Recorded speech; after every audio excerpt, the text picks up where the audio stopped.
Welcome, little explorers, to a magical journey into the heart of the green forest. Imagine a place with towering trees that touch the sky, flowers in every color of the rainbow, and the joyful sounds of happy animals.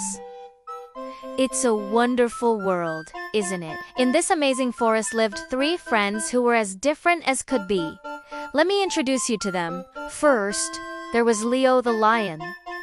Leo was big, strong, and had a magnificent mane. He was the king of the forest, and oh, how he loved to show it.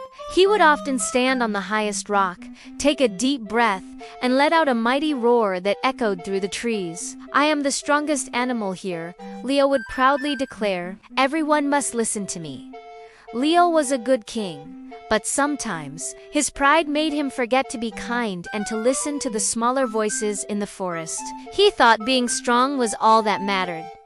Next, we have Ruby the rabbit. Ruby was small, quick, and had the fluffiest white tail you've ever seen. She zipped and zoomed through the forest, her heart as bright as her cheerful smile. Ruby's favorite thing to do was help her friends, whether it was gathering berries for a sick badger or helping a little bird find its nest. She was always there. "Helping others makes the whole forest a happier place," Ruby would say with a giggle. For her, the greatest strength wasn't in a loud roar, but in a kind heart. And finally, there's Timmy the Turtle. Timmy moved slowly, carrying his sturdy shell on his back. He wasn't fast like Ruby or strong like Leo, but he was incredibly wise. Timmy never rushed into anything. He liked to take his time, observe everything around him, and think very carefully before he spoke. His favorite saying was, "Slow and steady is the best way." Timmy knew that some of the biggest problems could be solved not with speed or force, but with a little bit of patience. So we have Leo the strong, Ruby the kind, and Timmy the wise, three very different friends in one big, happy forest. But one day, their happy world was about to be turned upside down. One bright and sunny morning, the animals of the green forest woke up to a very big, very scary problem. The sparkling river that flowed through their home, the river that gave them all cool, fresh water to drink, had completely dried up. Where there was once a rushing stream, now there was only dry, cracked earth. The animals gathered, their faces filled with worry. They were thirsty and scared. What would they do without water? Leo Talayan, being the king, felt he had to do something immediately. He puffed out his chest and roared, "We need water now. I will find it. Follow me." Without waiting to hear what anyone else thought, without a plan, he charged off into the deepest part of the forest. He was sure his strength and speed would solve the problem all by himself. Ruby the rabbit watched him go, her little nose twitching with concern. "Wait, Leo," she called out, her voice full of worry.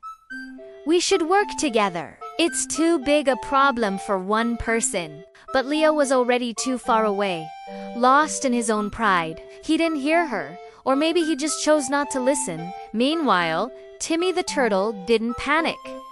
He didn't run. He slowly looked around, observing the worried faces, the dry riverbed, and the quiet trees. He spoke in his calm, steady voice, "We must stay calm and think carefully. Rushing won't help us." He believed that the answer was somewhere nearby, if they just took a moment to look for it properly. Leo ran and ran, deeper and deeper into the unfamiliar woods. He leaped over fallen logs and pushed through thick bushes. But after a long, long time, he had found no water. The sun was hot, and he was very tired and very thirsty. He finally stopped panting and looked around. He didn't recognize where he was. Ewash, lost. He sat down under a large tree, his mighty roar now just a sad sigh. For the first time, Leo felt small and helpless. His strength hadn't helped him. He had been so sure he could do it alone, but now he was just tired and alone. "I should have listened to my friends," he whispered to himself, his proud head hanging low. Being a king means more than just being strong.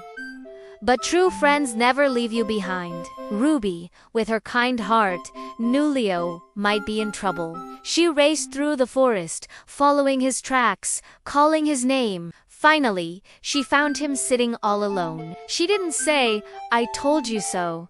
Instead, she hopped right up to him and said gently, "It's okay, Leo. We all make mistakes. What matters is that we're friends, and friends help each other. Let's go back together." Leo looked at his small friend and felt a wave of gratitude. Her kindness was a greater comfort than any show of strength. While Ruby was rescuing Leo, what was Timmy the wise turtle doing? He wasn't rushing. He was moving slowly along the edge of the dry river, his old eyes watching everything. He noticed something interesting. The birds weren't chirping in their usual places. They were all gathered in a small, hidden grove of trees, a little way off. Timmy thought. Birds always know where to find water. So, ever so slowly, he followed the sound of the birds. He pushed his way through some low-hanging ferns, and there it was, tucked away behind a mossy rock. A small spring of fresh, clean water was bubbling up from the ground. It wasn't a big river, but it was water. "I found it," Timmy said calmly to himself, a small, wise smile on his face. Patience helped me find the way.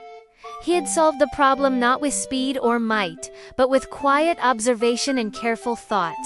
This time, the friends knew exactly what to do. They had to work together. Ruby, with her incredible speed, became the messenger. She zipped through the forest, her paws barely touching the ground. "Water." Timmy found water. "Follow me," she shouted to all the thirsty animals. Hope spread through the forest like wildfire. Timmy, who knew the path was tricky, led the way. He showed everyone the safest route to the spring, making sure no one got lost or tripped on the way. His slow and steady pace kept everyone calm and orderly. And what about Leo?